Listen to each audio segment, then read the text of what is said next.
We are your home theater and AV questions answered. This is AVRant. Want your home theater or AV question answered by Tom and Rob? Send it to question@avrant.com. Welcome to AVRant. I'm Tom Andry, and I'm here with Rob H. Brandon. Brandon's looking for some good surge protection. He sort of recommended APC before. He was considering the H15, but he's read that voltage regulation can sometimes harm subwoofers and amps. So that would have been something you wrote. I have often said that, and Yes. It has happened to me before. So yes, you are right. He's using dual power sound audios V1500s, and he's definitely doesn't want to harm them. So should he avoid the H15? And how exactly is it a bad thing to have a voltage regulator connected to subwoofers or amplifiers? All right. The answer to this question is you plug the subwoofer directly into the wall, and you use the H15 for everything else. That's right. You can do that. That's what I do. Okay. Subwoofers have fuses, and they are pretty good about protecting themselves, so I don't worry about them that much. I don't get surges around here all that often, but I do occasionally get brownouts and blackouts and stuff because of lightning and everything else. If I'm running a risk, there are APC protectors which will not do any voltage regulation, just surge protection. You can add those, and just for these particular, just for your subs or your amps or whatever. Even the H15, I believe, will have it'll say amplifier output, and that one should be surge protected only and not voltage regulated that much. No, because the H15 and the J15, they voltage regulate all the outputs. They have two that they call high current that don't choke. Yeah, they don't choke the 15 amps out of those two, but they still do apply voltage regulation to all of them. Something like the J35, 6 of its 8 outlets are voltage regulated. 2 of them are not. 2 of them say surge only. So it would be like the J35 would be an example. It would be worth it to look into. I don't know that you got to get to J35 because that's probably a lot more expensive than the H15. Right. But it would be. Well, actually, no, it's cheaper.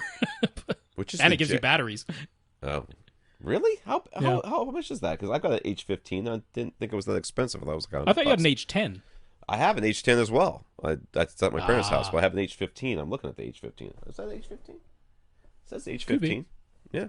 Anyhow, the problem is that when you go into voltage regulation, sometimes the amplifier on your subwoofer is asking for a huge power load, and the voltage regulation basically tries to feed it, but then clamps it down. Or I don't know exactly how this works, but it creates a kind of feedback loop where it asks for more power, more power, more power, more power until the fuse breaks on your sub.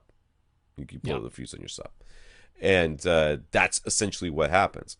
So that's happened to me twice before and it was not. I mean, I've plugged other subwoofers into the H15, never had a problem. I plug in this one subwoofer, and it does. So it had something to do with the design of the amp that was inside the sub, which was a custom amp for that sub. It wasn't like an off-the-shelf, what's the amp that they use in the subwoofers all the time? Bash amp. It wasn't one of those. Bash amp, yeah. So, could be that. So, I mean, I would still highly recommend the H15. I love mine. So... But just not for your subwoofers. Not for your subwoofers. Use something or else. your high-powered amplifiers. That's right. Looking at the price, the H15, the full retail price is $450, while the J35 is $400. That's they're less expensive than that, but that's the full retail price. So the J35 pay anywhere near that. I bought this thing too. I got it on Black Friday sale or something like that. I didn't pay anywhere near that. I think I paid $100 for it. Maybe 150. I don't really remember, but okay. Yeah, the other thing you could do, because I mean, I love having battery backup, Brandon. That to me, that's more important than voltage regulation, is having a battery backup, because you get a short blackout, your cable box keeps going, and you don't lose your recording. Love that. So a J35 wouldn't be a bad choice, because anything that you want battery backup and voltage regulation has 6 outlets for that. 2 of its outlets are surge only, and it would be fine to plug your subwoofers into that. So if you want one unit that you plug everything into, that could be a good option. Just throwing it out there. He asked if the H15 is a bad idea, which we're not saying it is. He's heard us recommend the APC P8V, which costs less but doesn't provide any under voltage protection. Could under voltage potentially harm his subwoofers? And if so, what's the solution? So the P8V is just a surge protector. Yeah, it's a surge protector that it does actually provide some filtering too, gets rid of some RF interference and electromagnetic interference, but it's a surge protector. That's what it is. What I like about it is that it doesn't choke the current at all. All 15 amps get through. So it's a very good unit to plug an amplifier or a subwoofer into if you just want some surge protection. Yeah. I don't know that under voltage protection is something that I would.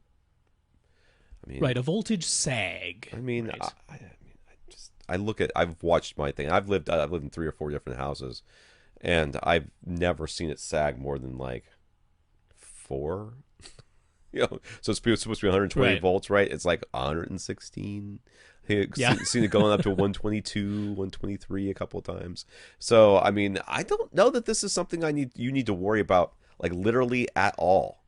I mean, it depends a little bit on the subwoofer, because the better designed amplifiers, they have really good power correction built into their power supplies anyway, which is why in their manuals they most often suggest just plug it straight into the wall. Don't plug it into anything, not even a P8V. They're just like, just plug it straight into the wall, because they're very good at correcting, reasonable under and over voltages. And they have, if they don't have a fuse, they have some kind of other protection so that if it goes outside of its range that it itself can correct, it shuts itself off to protect itself, or it blows the fuse. So for a subwoofer, and from Power Sound Audio, who use quality amplifiers, I'm really not concerned about it at all. I might just plug it straight into the wall, honestly. That's literally what I do. So I can only recommend the things that I do, and that's what I do.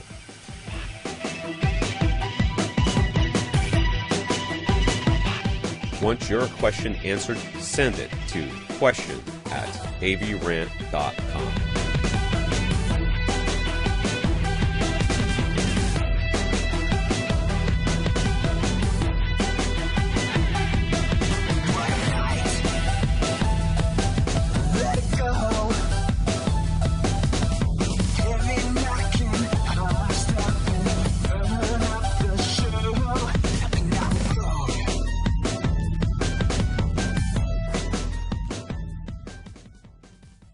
This is AVRant. Now go out and listen to something.